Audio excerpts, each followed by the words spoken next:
자, 오늘 그 강도가 8.2였다고 하는데요. 우선 지진이 8.2 정도면은 어느 정도의 그 강도인지 어떤 피해를 8.3인데요. 예. 그 규모를 우리가 그건 지진학적으로 이게 지진의 사이즈, 크기를 말하는 거고, 예.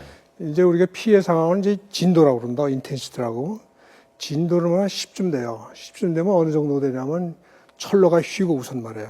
그 다음에 모든 석조 건물은 다 파괴되고, 뭐 땅에 금이 큰 금이 가고 이 정도로 큰 피해를 줍니다. 그러니까 굉장히 큰 피해죠. 그러니까 오늘 지진이 그 정도의 강도였단 말씀이십니까? 그렇죠. 만약에 육지에 일어났다면, 육지에 바다에 일어났다면. 일어났으니까 좀 다른 문제죠. 네. 지금 저희가 말씀드린 이 환태평양, 이른바 불의 골이라고 하는 곳이요. 여기 보면 2010년 칠레 대지진이 되었고요. 이번에 또 이 칠레고요. 자, IT 대지진 기억하실 겁니다. 2010년에도 여기였고요. 그리고 일본 도호쿠 대지진이 2011년이었습니다. 그때였고요.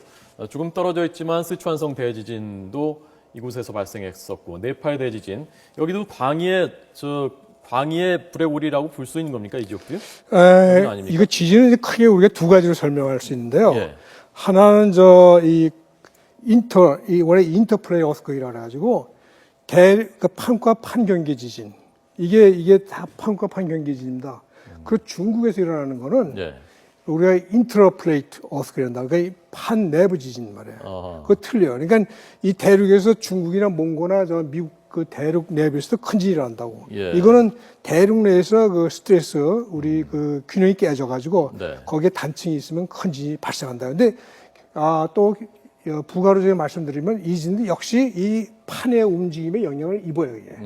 영향을 입으면서 자기들이 거기서 그 응력이 굉장히 쌓이면 예. 이제 파괴가 되는 네. 거예요. 그러니까 여기는 저희가 표시를 안 했습니다만은 여러 개의 판들이 모여 있고 그 판 사이, 지금 말씀하신 인터라는 것은 판 사이가 갈라지면서 그게 하는 거고 여기는 그 판 안에 있는 인트로 안쪽에 있다는 말씀이신 거죠. 자, 그리고 인도네시아 뭐 기억하시겠지만 2004년 대지진도 여기서 판경계. 여기서 일어났었습니다.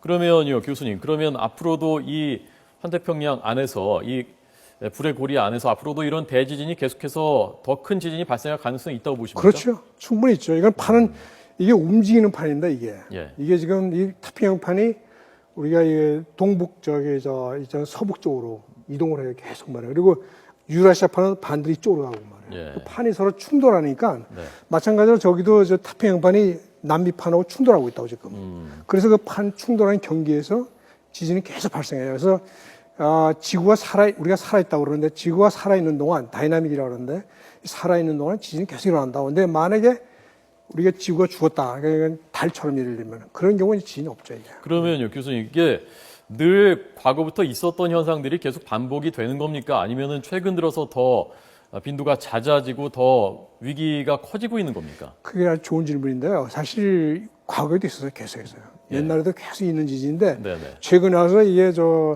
우리 인구 밀도가 늘어나고 산업 시설이 굉장히 많아지고 시설이 굉장히 복잡해지고 그러니까 아마 피해 현상이 더 많이 일어나고 또 정보 기관도 굉장히 빠르니까 그게 아마 정보 소통이 잘 돼가지고 우리가 지진에서 많은 우려를 느끼는 것 같은데 과거에도 지진이 계속 있었습니다. 그러니까 지진의 빈도는 과거나 지금이나 차이가 없다는 말씀이십니까? 본질적으로? 학문적으로 얘기하면 거의 비슷하다고 그러는데 사실 이게 이제 우리가 그걸 뭘 얘기하면 빈도수로 얘기한다고 이게 이 지진이 1년에 얼마 일어나 평균적으로 우리가 예를 들면 뭐 100년을 갖다 뭐 1000년 뭐 이렇게 기간을 해가지고 통계학적으로 내면 거의 그 지진 빈도 에너지가 방출되는 거는 이게 어디까지나 에너지가 작은 지진이 많이 일어나든가 큰 지진이 한번 펑 터지든가 그래서 교수님 저희가 체감으로 느끼는 것만 해도 2004년 이후에 이렇게 많지 않습니까 지금? 네. 1990년대, 80년대에도 있었지만 이렇게 잦거나 크거나 그러진 않았단 말입니다. 그건 어떻게 설명할 수가 있는 거죠?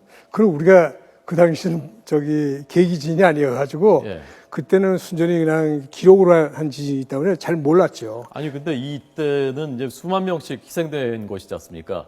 70년대, 80년대, 90년대 근데 제 기억에 이렇게 많이 자주 그런 큰 지진이 발생하지는 않았다는 얘기인 거죠, 제 얘기는. 그래서 그렇게 생각이 할 수가 있는데요. 저는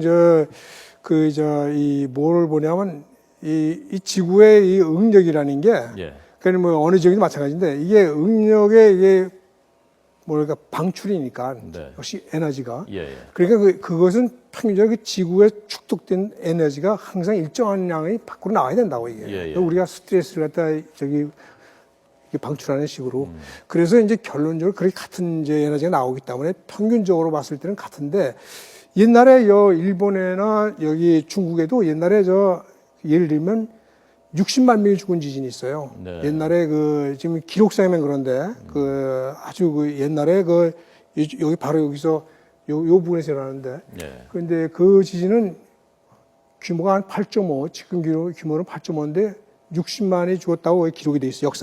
기록책에. 예, 예. 그러니까 그런 거 뭐 또 인도에도 그렇고 뭐 등등 일본에도 그렇고 근데 그 당시에는 그 기록이 이게 과학적인 그런 장비가 없고 예, 그러니까 알겠습니다. 그 말씀 기록을 못한 아까 거죠. 들었고요. 그러면요, 교수님, 여기 지금 백두산 화산 있지 않습니까? 네. 백두산 화산의 폭발에 대한 우려가 커지고 있지 않습니까? 네, 네. 이것도 이 환태평양 불의 고리랑하고 관계가 된 것인지, 그리고 위험성 어느 정도로 보시는지. 그래서 이제 제가 하나 말씀드리고 싶은 거는 이 네. 지진하고 화산은 별개예요. 지진은 그 물리학적인 거, 역학적인 운동을 한다고 이게. 예. 지금 단층이 벌어진다 이게. 화산은 과학적입니다 이거는 땅 속에 용암이 흘러다니면서 저렇게 데려가지고 이 주변에서 물론 응력은 주겠죠. 그래가지고 그게 이제 분출되는 게 화산이거든. 근데 결론적으로 말씀드리면 여기 백두산 화산을 관계가 있냐 없냐. 관계가 있어요. 근데 그게 직접적인 관계는 아니죠. 옛날에 관계가 있었어요. 옛날에 원래 결론적으로 여기 태평양판이 계속 밀고 들어가니까 이거 마지막에 여기까지 들어온다. 이게 깊이 들어가면 한 700km 들어가는데 여기까지 들어가가지고 여기서 용암을 밀어치니까 올라온다고 이게. 예. 그런데 그거는 이미 거기서 멈췄어요. 예, 예. 죄송합니다. 멈춰가지고 지금은 더 이상 스톱돼가지고 예.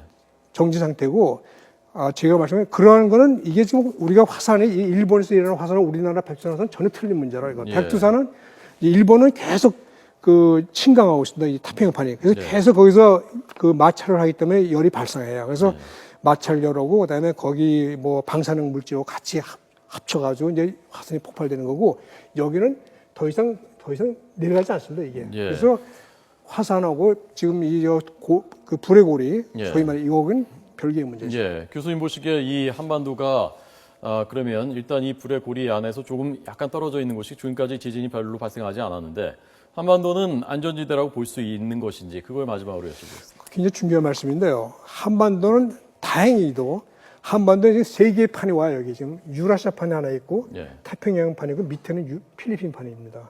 세 개의 판이 들어오기 때문에 세 개의 판이 서로 만난다고 이게. 네. 그래서 어떻게 보면 그게 이 완화작용을 한단 말이에요. 이게 서로 세 개가 합치니까 말이에요. 그래서 그런 영향이 하나 커요. 제 이론을 얘기하는 것인 거고. 그리고 현재 그 지진의 이런 단층대에서 이런 다시 말해서 판과 판이 충돌하는 지역에서 멀리 있다고 지금. 그래서 이웃에 있는 일본이나 중국에 비해서 지진의 빈도수나 크기가 작죠. 그래서 안전하다고도 볼 수 있지만 우리가 역사문을 보면 많이 있었습니다. 역사진에 옛날에 조선시대나 뭐 고려시대, 삼국시대 보면 큰 지진이 많이 있었어요. 그 얘기는 뭐냐면 큰 지진이 일어날 수 있다. 그건 왜냐하면 중국과 같은 걸 생각하시면 됩니다. 중국의 내륙 지진이지만 환오고 경계가 아무것도 아니지만 큰 지진이 나거든요. 그러니까 지진은 이동하기 때문에 큰 지진이 날 수 있다는 거죠. 예, 알겠습니다. 자, 오늘 김소구 한국지진연구소장님의 분석을 들었습니다. 오늘 찾는 분이 많을 것 같습니다. 그래서 저희가 미리 전화를 끄시도록 했어야 되는데 저희 불찰입니다. 죄송합니다. 오늘 여기까지 듣겠습니다. 고맙습니다. 네, 수고하세요.